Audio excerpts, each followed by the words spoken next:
আল্লাহ বলেন, আমরা যখন মানুষের উপর অনুগ্রহ বর্ষণ করি তখন মানুষ তা অবহেলা করে।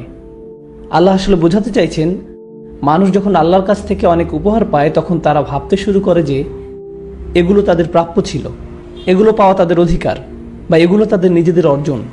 তাদের প্রাপ্য ছিল, তাদের অধিকার, নিজেদের অর্জন। তারা আসলে ভুলে যায় যে এগুলো আসলে ছিল তাদের প্রতি আল্লাহর অনুগ্রহ। বরং তারা নিজেদেরকেই কোনো না কোনোভাবে এগুলোর দাবিদার ভাবতে শুরু করে। ওয়া আনা বিজানিবিহি, এবং সে মুখ ঘুরিয়ে নেয়। আমি আপনাদেরকে একটি উদাহরণ দিচ্ছি। এটাই আনা বিজানিবিহি। যখন কেউ তাদেরকে বলে যে আল্লাহ তোমাকে অনেক অনুগ্রহ করেছেন, তারা বলে এটাই আক্ষরিকভাবে কোরআনের ভাষায় তুলে ধরা হয়েছে। এটাই তারা করে থাকে।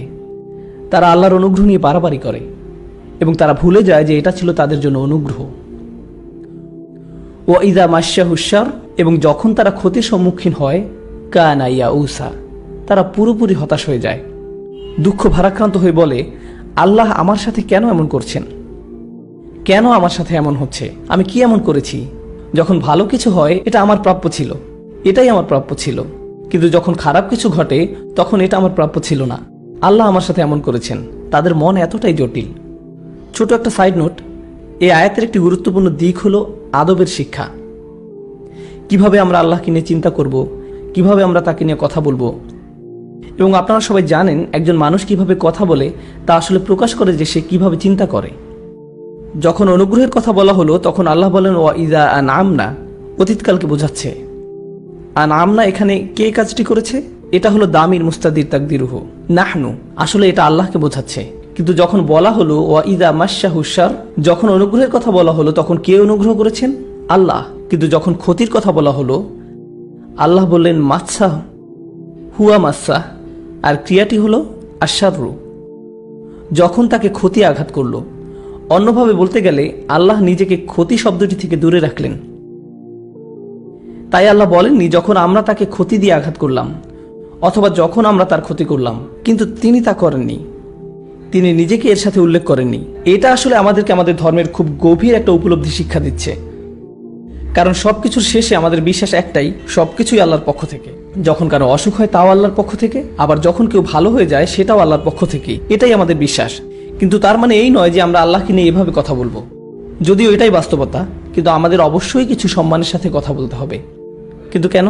এটা যদি সত্য হয় তাহলে সমস্যা কি? কেন একে সম্মানের সাথে বলতে হবে? এটাও একটা গুরুত্বপূর্ণ শিক্ষা। আল্লাহ আমাদেরকে শিক্ষা দিচ্ছেন এমনভাবে যেন সকল মানুষ তা বুঝতে পারে।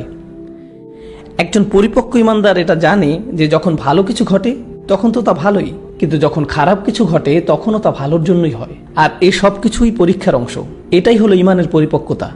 কিন্তু যারা এখনো তাদের ইমানের ব্যাপারে পুরোপুরি পরিপক্ক হয়নি, তাদেরকে যদি বলেন যে যখন খারাপ কিছু হয় তা আল্লাহর পক্ষ থেকেই হয়, তখন তারা এই ব্যাপারে কিভাবে চিন্তা করে? তারা ভাবে আল্লাহ আসলে খারাপ কিছু করেছেন এবং ইচ্ছা করেই করেছেন, কারণ তারা এর চেয়ে বেশি ভাবতে পারে না।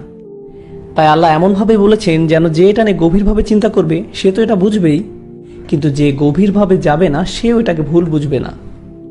যখন তাকে ক্ষতি স্পর্শ করলো, আল্লাহ বলেননি যখন আল্লাহ তার ক্ষতি করলো। আল্লাহ এভাবে বলেননি, কারণ যার চিন্তার গভীরতা কম সে এটা শুনেই ভুল বুঝত। আল্লাহ আসলে ভুলটি শুধরে দিচ্ছেন এভাবে, যখন তাকে ক্ষতি স্পর্শ করলো সে সম্পূর্ণরূপে হতাশ হয়ে গেল। ইয়াইস আসলে মুবালাগা, এর অর্থ হলো বিষণ্ণ হওয়া, অত্যাধিক বিষণ্ণ হওয়া। এমন কিছু লোক আছে যারা সাফল্য পেয়ে অভ্যস্ত, তারা 100 পেয়ে অভ্যস্ত, তারা রেসে জিতে অভ্যস্ত, খেলাধুলাতে ভালো, সবকিছুতেই তারা প্রথম হয়, তারা সবসময় তাদেরকে যা বলা হয় তা করে, ইত্যাদি ইত্যাদি। এরপর কোনো একবার তারা হয়তো সফলতা পেল না, তখন তাদের সাথে কি হয়? এই ধরনের লোকদের জন্য ব্যর্থতা বা ক্ষতি মেনে নেওয়া খুবই কষ্টকর। যারা সবসময় চাপের মধ্যে থাকে, যেমন ধরুন পরিবারের 4র্থ বা 5ম সন্তান, তাদের কাছে এটা কোনো ব্যাপারই না। অথবা ধরুন পরিবারের সবচেয়ে ছোট সন্তানের কথা, আমার সবচেয়ে ছোট সন্তানকে নিয়ে আমি চিন্তায় থাকি, কারণ সে সব কিছুতেই পার পেয়ে যায়। কারণ যতক্ষণে ছোট সন্তানটির সময় আসে ততক্ষণে পিতামাতার পুলিশি কর্মকাণ্ড বন্ধ হয়ে যায়। আমি প্রায় আমার বাবা মাকে আমার ছোট বোনের কথা বলি, তারা আমাদের উপর খুবই কঠোর ছিলেন, কিন্তু আমার ছোট বোনটির কোনো কিছুই যেন তাদের চোখে পড়ে না। মা, কি হলো? আমাদের সাথে তো এমন করা হতো না, তাহলে ওর জন্য কেন এমন? আরে থাক না, ও তো ছোট মানুষ, বাদ দাও, ও খুবই ছোট, আরে ও মোটেই ছোট না। You know, তো লোকদের সাথে কি হয়, তারা বকে যায়। অনুগ্রহ মানুষকে বকে দিতে পারে, তাই অল্প কিছু না পেলেই তারা অনেক হতাশ হয়ে যায়, পুরোপুরি হতাশ হয়ে যায়। আল্লাহ আমাদেরকে শিক্ষা দিচ্ছেন অনুগ্রহ আর খারাপ সময় নিয়ে।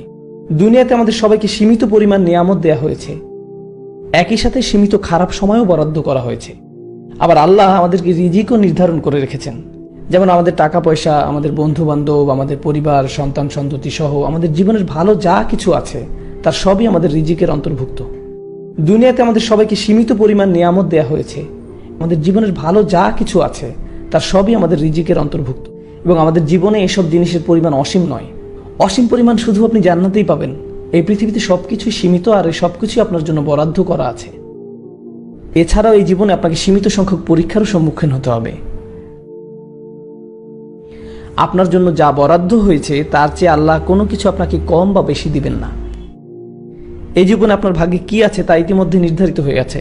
তাই আপনি যদি এটা নিয়ে চিন্তা করেন তাহলে বুঝবেন যে আপনার পরীক্ষা এবং আপনার সুযোগ কোনোভাবেই আমার পরীক্ষা আর আমার সুযোগের মতো নয়, তারা এক নয়, কোনোভাবেই নয়।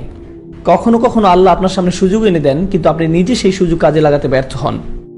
তিনি আপনার সামনে তা মেলে ধরেন, আর আপনি এর থেকে অনেক সওয়াব নিতে পারতেন, কিন্তু আপনি সিদ্ধান্ত নিলেন তা না করার, এবং আপনি তার জন্য ভুগতে থাকলেন, আর এর জন্য আপনি আল্লাহকে দোষ দিতে থাকলেন। তো এখন কি বোঝা যাচ্ছে, প্রত্যেকেই আলাদা আলাদা ভাগ্যের মালিক, সবার জীবনের পথ আলাদা।